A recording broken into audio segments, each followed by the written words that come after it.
How do you measure happiness? First, let's define happiness. We have done this in a previous episode, but it is LSD. That is Lakshmi, Saraswati, Durga. L represents material wealth. S represents intellectual, and D represents emotions. What can you measure is L. This is measurable. Right. S is partially measurable. Okay. And D is not measurable at all. Right. So happiness is a combination of some things that can be measured and some things which is wealth. Some things that can partially be measured, which is intellect or knowledge. Knowledge, like your training programs, your qualifications that you've got.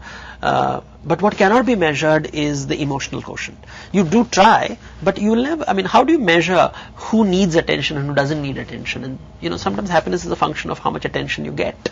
Right. So once you recognize that happiness is a combination of measurable and not measurable, and also what I consider how much money is good enough for me and how much money is good enough for you. I was just going to bring that. Even there is this subjective element of, you know, how much wealth is enough, right? And how much wealth is enough is, I mean, should a CEO get 1 crore, 2 crores, 5 crores, 10 crores? Let's check out. Let's find out what is the right measurement for all CEOs. And everybody will say, you know, the measuring scale for me is different from the measuring scale for you.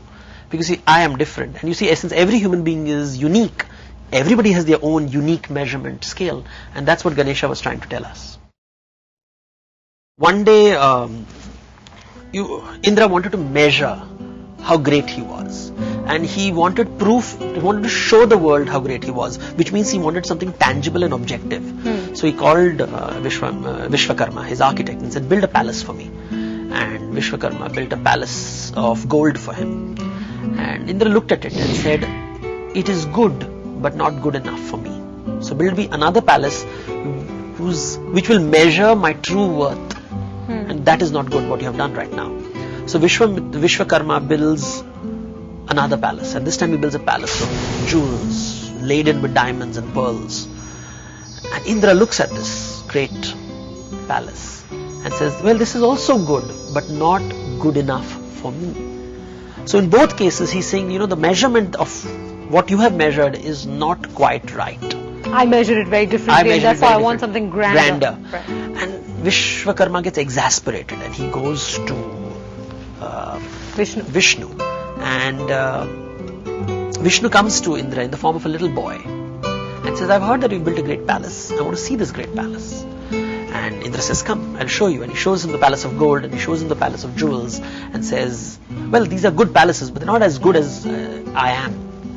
And the boy looks at these two palaces and says, well, they're very good, but they're not as good as the palaces of the other Indras I have met.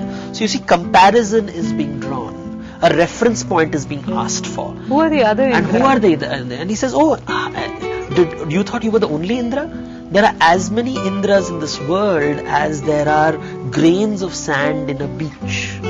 Each one assuming that he's great and each one building a palace of his own. So I have seen palaces which are bigger than yours and palaces which are smaller than yours. And each one is aspiring for the next palace. And the scale is of infinity. And your ambition is infinite. And your self-imagination is infinite. And you can never measure infinity.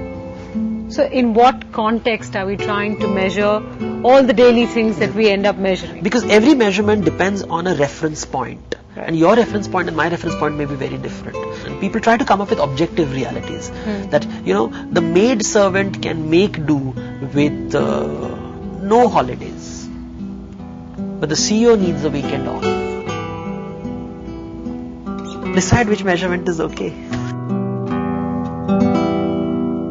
Next week on Business Sutra. Mahabharata is continuously telling stories, especially when the war happens and later in the episodes. It's always talking about serpents wanting to take revenge. 3 generations down the line, 4 generations down the line. The serpents are always against the Pandavas and their children and their grandchildren. There seems to be an eternal raging conflict between the Pandavas on one side and the serpents on the other. And in fact, the story of the Mahabharata begins with a conflict between these two people. And the king says, serpents are bad, kill all the serpents. Until a wise man appears and says, listen, before you kill the serpents, please check why the serpents want to kill you.